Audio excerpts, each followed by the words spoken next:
প্রিয় দর্শক, new York থেকে রতন তালুকদার লাইভে আপনাদেরকে স্বাগত জানাচ্ছি। ময়মনসিংহের বালুকায় এমন বীভৎস, এমন ভয়াবহ বা মধ্যযুগীয় কায়দায় যে ঘটনা ঘটল, দীপু দাস নামে একজন গার্মেন্টস শ্রমিককে তথাকথিত ধর্ম অবমাননার নামে পিটিয়ে গাছের সঙ্গে বেঁধে তারপর পেট্রোল ঢেলে আগুন দেওয়া হয়েছে। তার অপরাধ কোনো প্রমাণ নেই।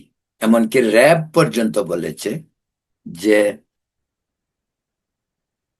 দীপু দাসের ফেসবুক পেজ এবং ধর্ম অবমাননার নামে কোনো ধরনের প্রমাণ নেই। শুধু দীপু দাস ধর্ম অবমাননা অর্থাৎ ইসলামের ব্যাপারে হয়তো আপত্তিকর কথার অভিযোগ এনে, কারণ এটা খুব সহজ, আজকাল এটা হচ্ছে বাংলাদেশে, আজকাল না বহুত আগে থেকেই হচ্ছে, যেমন ডিজিটাল নিরাপত্তা আইন করে এরকম বহুত হিন্দু ছেলেদেরকে জেলে পুরা হয়েছে, অত্যাচার করা হয়েছে, বহু ঘটনা। সেই জুমন দাস থেকে শুরু করে বহুত মুক্তিযোদ্ধা পরিবারের সন্তানকেও পর্যন্ত এরকম ভাবে ধর্মীয় অনুভূতিতে আঘাত, নবী, কুরআন, হাদিস অবমাননার অভিযোগ তুলে করা হচ্ছে, কিন্তু কোনো বিচার নেই।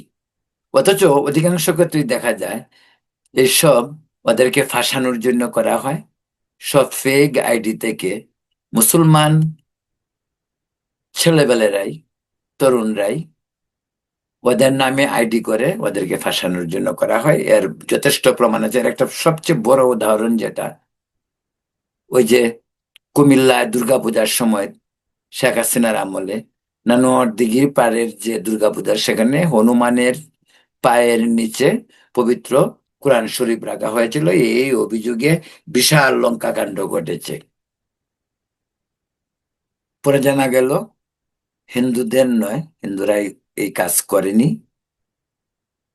ইকবাল নামে, জনৈক ইকবাল নামে এক মুসলিম ছেলে এই কাজটি করেছে, তারে ধরা হয়েছে, তাকে জেলে নেওয়া হয়েছে এবং কিছুদিন পরে ছেড়ে দেওয়া হয়েছে। মানে ওইটাই নিয়ম। শেখ হাসিনার আমলে বিশ্বজিৎকে মারা হলো, দেখলেন আপনারা, দর্জি বিশ্বজিৎকে ফাঁসিও আদেশ হলো, ছাত্রলীগ করেছে। তারপর আবার এই ফাঁসির আদেশ প্রাপ্ত ছাত্রলীগের আসামিরা যারা জেলে ছিল, তারাও পর্যায়ক্রমে বেরিয়ে এসেছে। এই হলো বাংলাদেশের বিচার। আজকে ভারত প্রতিবাদ করেছে দীপু দাসের ঘটনা নিয়ে। বাংলাদেশ সরকার কি অবলীলায় বলে দিলেন এটা বিচ্ছিন্ন ঘটনা। আজ পর্যন্ত, 3 দিন আগে ঘটনা ঘটেছে, আজ পর্যন্ত সরকার একটি বিবৃতি দিয়েছে। আজ পর্যন্ত সরকারের কোনো উপদেষ্টা, সরকার প্রধান সেখানে যায়নি। ডক্টর ইউনূস নিজেও কিছু বলেনি। এই পরিবারটিকে সাহায্য সহযোগিতা করার প্রয়োজন আছে কি নাই, 1 বছরের শিশুকন্যা রয়েছে তার, পরিবারের ছিল সে একমাত্র উপার্জনশীল ব্যক্তি। তাকে অন্যায়ভাবে, অমানসিকভাবে তামসা দেখতে দেখতে, আনন্দ ফুর্তি করতে করতে, আল্লাহ আকবর বলে তাকে আগুনে পুরা হলো। অনেকে বলে প্রথম পিটানো হয়েছে, মারা গিয়েছিল। আবার অনেকে এমনও কথা প্রচলিত আছে যে মারা যায়নি, তাকে জীবন্তই আধামরা অবস্থায় তাকে আগুন দিয়ে পুরানো হয়েছে।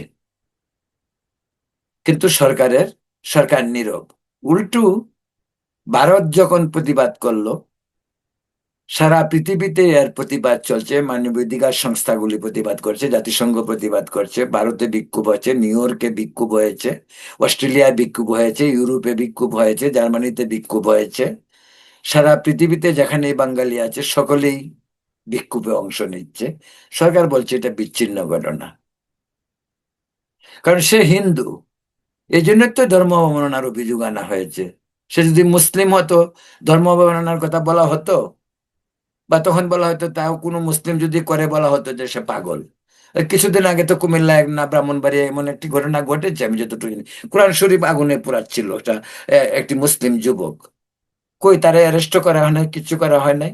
আমি জানি না কি হলো, নিশ্চিততা ভাবে বলা হয়েছে ও তো পাগল। মানে এটা যদি কোনো মুসলিম ছেলে ইসলামের অবমাননা করে তখন সে পাগল হয়ে যায়, আর হিন্দু যদি করে তাহলে একেবারে ইসলাম ভেসে যায়। কিন্তু হিন্দুদের কোনো অনুভূতি নেই। এই যে ওয়াজে সারা দিন আমাদের শ্রদ্ধেয় মহামান্য মোল্লাগুলি হিন্দু ধর্মের দেব দেবী নিয়ে কত কটূক্তি শুনেছেন? না সরকার প্রতিবাদ করতে, না হিন্দুরা কোথাও প্রতিবাদ করতে গেছে। হিন্দুরা মনে করে, হিন্দুরা সহনশীল।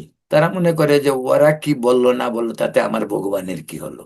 তারা হয়তো এরকম ভাবে, কোন মোল্লা কোন কাঠমোল্লা কি বলছে দুর্গাকে নিয়ে, কালীকে নিয়ে, কৃষ্ণকে নিয়ে, তার পিছনে দৌড়ানোর মানসিকতা হিন্দু ধর্মের অনুসারী তরুণদের নেই। হিন্দু ধর্ম সহনশীল, সহনশীলতার শিক্ষা দেয়, সম্প্রীতির শিক্ষা দেয়, অন্য ধর্মকে সম্মান করার শিক্ষা দেয়। এই শিক্ষাগুলি হিন্দুরা পারিবারিক যে পরিবেশ, মা বাবার অনুশাসনে তারা এগুলি শিখে আসে। তাই হিন্দুরা বাজে হলেও এত বাজে হয় না। বাজে হলেও বলতে কোনো একটি হিন্দু ছেলে যদি বাজেও হয় কোনো কারণে, ড্রাগ আসক্তও হয়, তবু সে গিয়ে কোরআন শরীফ পুরাবে না, তবু সে গিয়ে হজরত মোহাম্মদকে গালি দিবে না। হিন্দুরা অন্য ধর্মকে রেসপেক্ট করে। আমার ধারণা বাংলাদেশের হিন্দুরা পবিত্র ইসলাম ধর্ম, শান্ত শান্তির ধর্মকে, যদিও শান্তির ধর্ম বলা হয়, আমরাও বলি শান্তির ধর্ম, যদিও শান্তির ধর্মে শান্তি নেই, ও শান্তি চারিদিকে সারা পৃথিবী জুড়ে। যেখানেই সন্ত্রাস সেখানেই ইসলাম ধর্মের অনুসারী ধরা পড়ছে। হোক অস্ট্রেলিয়া, হোক আমেরিকা, হোক ইউরোপ, হোক ভারত, সর্বত্র একই বিষয়। তবু ধরে নিলাম সংখ্যাগরিষ্ঠ মানুষ তো তা করছে না, মুসলিম ধর্মের একটি ক্ষুদ্র অংশ করছে। কিন্তু এই যে ক্ষুদ্র অংশ করছে, সংখ্যালঘু গুরু সম্প্রদায়ের বিশাল সংখ্যক রাস্তায় বেরিয়ে কেন বলে না যে ওরা অন্যায় করছে, এই কারণে আমরা দায়ী না, আমরা কেন ইসলামোফোবিয়ায় সাফার করব? তারা কিন্তু এটা বলতে রাজি না। তারা নীরব। তার নীরব মানে সম্মতির লক্ষণ। যাই হোক, এই হলো বাংলাদেশের ধর্মীয় সংখ্যালঘুদের অবস্থা। প্রিয় দর্শক, আপনারা ভালো থাকুন, সুস্থ থাকুন। পরবর্তীতে অন্য ইস্যু নিয়ে কথা বলবো। ধন্যবাদ।